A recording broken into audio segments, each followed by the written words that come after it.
Hi, everybody. I hope you are enjoying the program. It's me again. I'm back.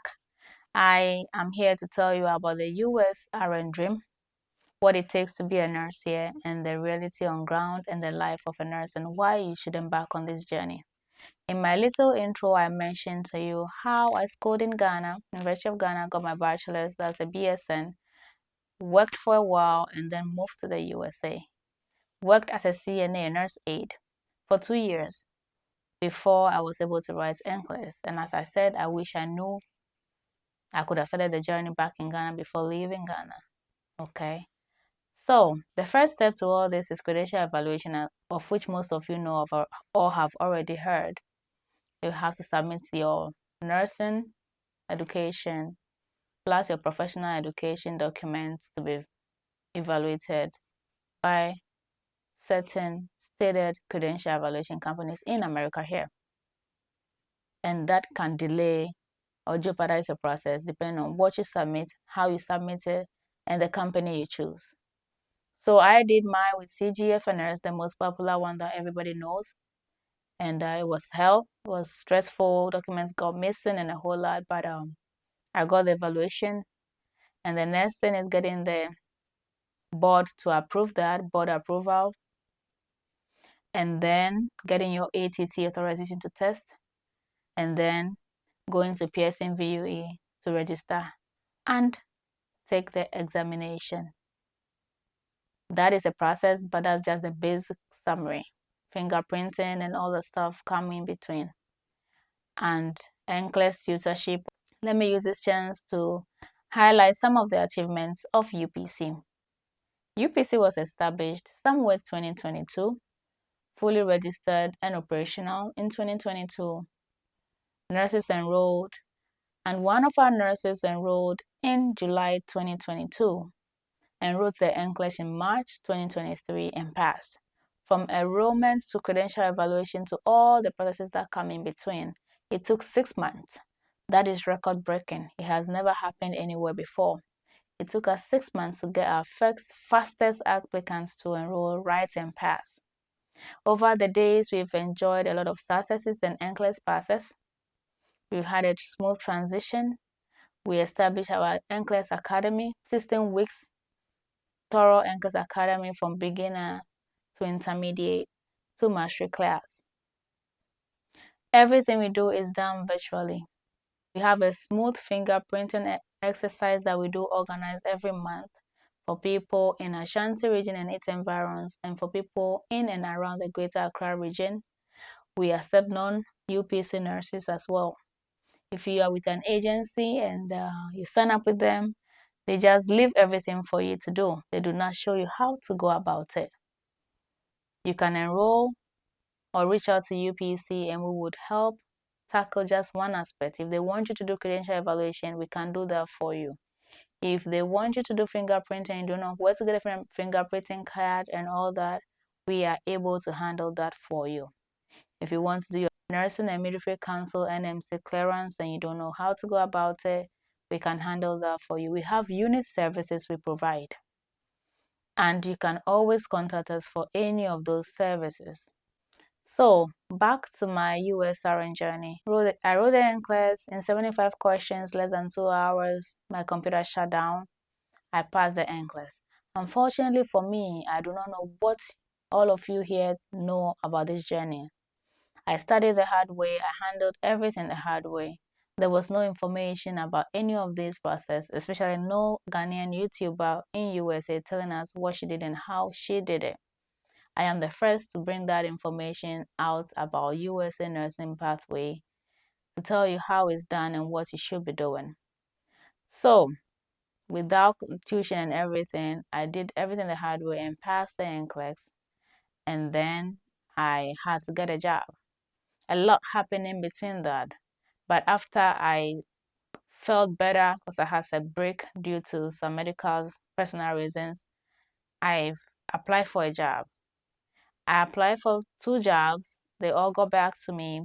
One of them said, "We will take you as an RN1 because the levels of nursing in America starts with numbers, RN1, RN2, RN3. I am currently RN3. Yes. So The first one said, we'll take you as an international nurse as RN1, but we will also do our own educational background check in your country. I said, wait a minute. For me to go through all this credential evaluation to work in New York, that means my credential evaluation has been done, my background check has been done before I even got a chance to write the NCLEX. So what's the point? They said it was a formality and they have to do that. So I said, okay. The second company said, we will take you as RN2 because experience is experience, regardless of where you had it. And we don't do any background checks. So it's obvious what I chose. I decided to go with the second company. So I was hired and placed as RN2. If you're a new graduate straight from school, they place you at RN1. 6 months you're on probation and they upgrade you from there. And I wasn't a new graduate, so I was not going to work as a new graduate RN1. And I was not going to wait for anybody to do my credential evaluation. Anyway, long story short, I started my first job as an RN on a med-surg floor. Med-surg floors, medical surgical floors are always short-staffed and they're always looking for people. That is why most agencies place emphasis on bedside nursing.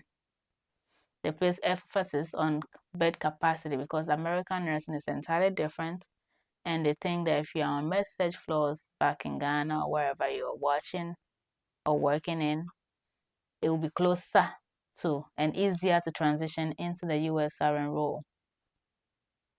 But I always say, a registered nurse is always a registered nurse. If you have the certificates to prove, the education to prove, nobody should discriminate against you or reject you because you are not working on a med-surg floor. We all cannot work on a med-surg floor. Anyway, so I've always worked on a med-surg floor my entire life in Ghana, even though I had a medical OPD in 37th and then I moved outpatient in 37. It was always medical, surgical centered, you know? Okay. So I did a med-surg floor, did that for some years, and I said, I think this is enough. About 10 years at med-surg, it is time to make a change. So I moved outpatient to an outpatient imaging sciences department, or basically radiology, where we have like x-rays, MRI, CT scans, contrast dye, contrast allergy, mediports, IVAD, assessing, de-assessing, triaging, stuff like that.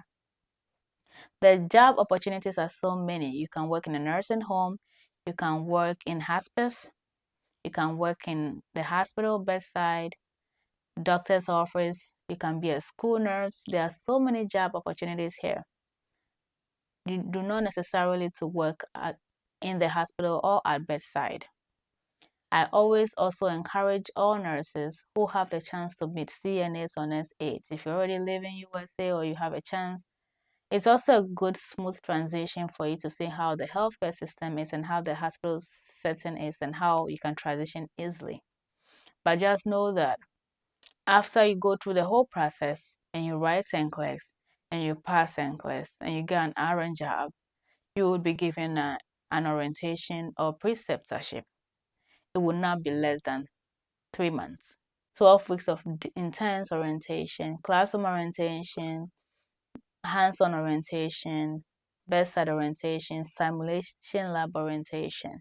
You will not be left alone because healthcare system here is very intense and nobody will leave you alone to make mistakes and get sued. Unfortunately for we that are in Ghana or in Africa, the only NCLEX center we have is South Africa.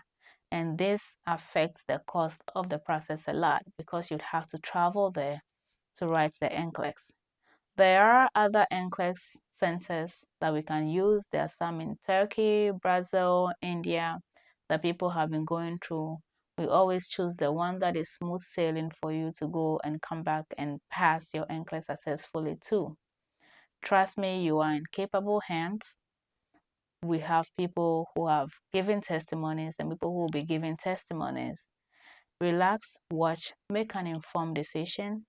Just know that you can start now and you do not need to get all the money in bulk before you can embark on this journey. They are in phases. stage by stage. You pay as you go for the ones that you can afford. Our prices are very reasonable because, as I said, this is to give back to society. People are charging more than that. The agencies who are saying you will not pay a dime end up taking your sign-up bonus of about up to $12,000 from you. You will not even know you got a referral bonus because they strike a deal between themselves and the hospitals. So they make money on top of you, but you will not receive any of that. Self-sponsorship, as I said, gives you direct higher opportunities. So, my life as a USRN. I live in upstate New York, where cost of living is low. There are so many places you can live based on what you want. There are 50 states. You can work in any of the 50 states. You can work in the cities. You can work in the suburbs, just like any city in the world. If you're living in Accra, your cost of living is not the same as somebody who is living in Ho. The cost of living and the salary ends up balancing. In the big cities, they'll pay you more, but your bills will take them away. The accommodation, your mortgage will take them away. In the suburbs, you would also be paid average and your cost of living will be low. What you will pay for rent or mortgage would not be the same as what somebody will pay for rent or mortgage in the bigger city. People who have younger families, I always encourage you to choose the suburbs to be able to raise their kids. The cities are busy with traffic, waking up early, catching buses. You're living on a penthouse, 45th floor somewhere, no compound for the kids to play and exercise their skills. But the choice is entirely yours where you decide to live. There are so many nursing opportunities. You can come and after 1 year, you do a bridge program, what we call a top-up program. If you have diploma, you can get your bachelor's. If you have your bachelor's, you can go ahead and get your master's. If you have master's, you can go and get your PhD. If you want to specialize in oncology, nursing, gerontology, if you want to become a nurse practitioner, all the opportunities are there. The schools will be emailing you and calling you and bombarding you with emails as to why you should enroll with them. And they have good deals that you can apply for and have student loans and pay them in bits. You can specialize in any field you want. Many people ask me, I have a diploma, I want to come and do my degree here. Can I find it? That is not how it works. You need to write the NCLEX first, be a USRN first, before you can top up or do the bridge program. So you cannot escape it. You need the English proficiency test, IELTS, for your visa processing for immigration purposes. We do not look at English tests as a requirement to start enrolling with UPC. Those agencies require that and it's their policy, but we do not require bed capacity, we do not require years experience, we do not require English tests before you enroll with us. If you do national service rotation, after that 12 months, you are given a nursing pin. So far as you have a nursing pin, this process is a lengthy one. By the time you are done, you have acquired that 1 to 2 years experience. All I will encourage you to have is a license number and an active passport. If you do not have a passport for yourself or your family who would travel with you in the future, I encourage you to get a passport for yourself, your spouse, and children because you will need it and you cannot rush the passport office in Ghana. Someone would ask, why should I do self-sponsorship when somebody else is doing it for free? The advantages of paying for your own process. Number one, direct hire jobs. If they are paying me $20, you, the international nurse, will get the same thing if we are working at the same facility. Agencies strike their own rates and reduce it, and they'll give you like 15 and give you like 6,000 hours to clear off. That is about 3 years of being under contract. And you all know what happens if you want to break that contract. You have to pay them back, sometimes as high as $40,000 before you can pay them back what you owe them. They have spent money and time on you. But if you do the self-sponsorship and have your NCLEX results, companies, the employers will be rushing you. The employers love NCLEX passes. They will do everything to get you over.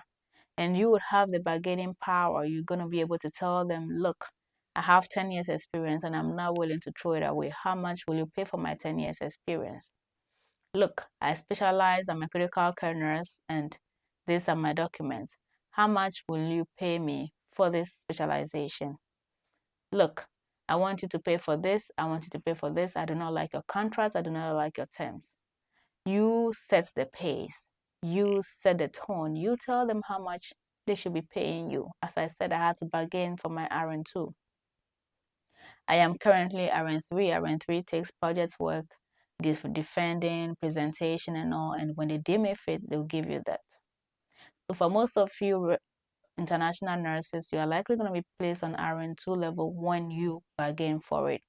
If you keep quiet, you'll be placed at RN1 as a new grad. They will throw all your years experience away. So the main focus should be passing NCLEX. When you get the employer, in that on your resume and in the employment interview, you have to use that to sell yourself. You have to be very confident. You have to tell them this and this and this is what I've invested in my nursing career all these years, and I want to see value for money. And UPC will train and coach you as to how you can do that to be able to get what you want. At the end of this program, if you are convinced that you are interested, come register on our website and we'll start your onboarding program. Most of you are already with us and you know how that goes. When you register, enroll, do the payments, we do an orientation for you, and then right away we start your credential evaluation. You get yourself into the next available English tuition class, get your studies on, and then write NCLEX, get an employer, and we proceed. I do not want to bore you too much. Thank you once more.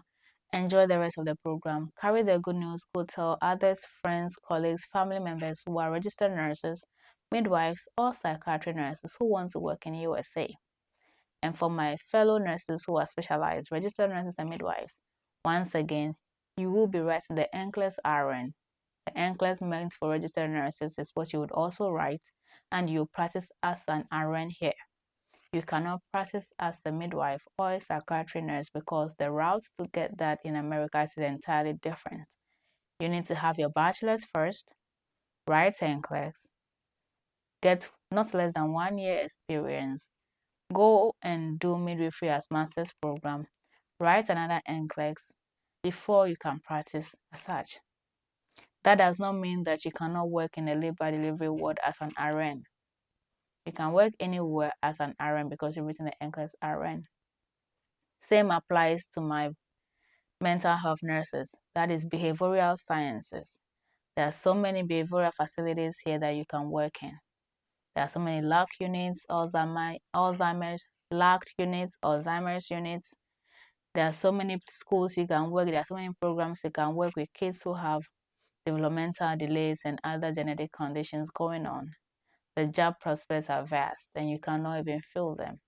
Every single hospital, every single unit is short-staffed. Where I work, they actually offer you $5,000 to just tell them you know a nurse, recommend a nurse to them, and you'll be paid $5,000 for telling them about this nurse if the nurse accepts the job offer. That is how desperate America is, and it will break my heart for most nurses that are homeless, for most nurses that are jobless or are home or are not happy about the condition of service to still remain in Ghana awaiting posting from the government. No, no, no, no, no. Please embark on this journey, and I'm telling you, you will never regret it. Thank you to all of you who are watching from wherever. Thank you for signing on to join us. Thank you for making time to be here. Thank you to the entire team. I do not want to bore you. As I said, I am still recovering. I'm still recuperating. So I need some time to rest. And I cannot wait to meet you all in person. I'm so sorry to disappoint you. It breaks my heart that I cannot make it. I've looked forward to this. I've made announcements publicly to be among you. But we cannot cancel the program because I know most of you are looking forward to this information. And I hope this seminar or webinar has been fruitful and you are enjoying it so far. Thank you for your time, and I will be back with my full self when the time is right.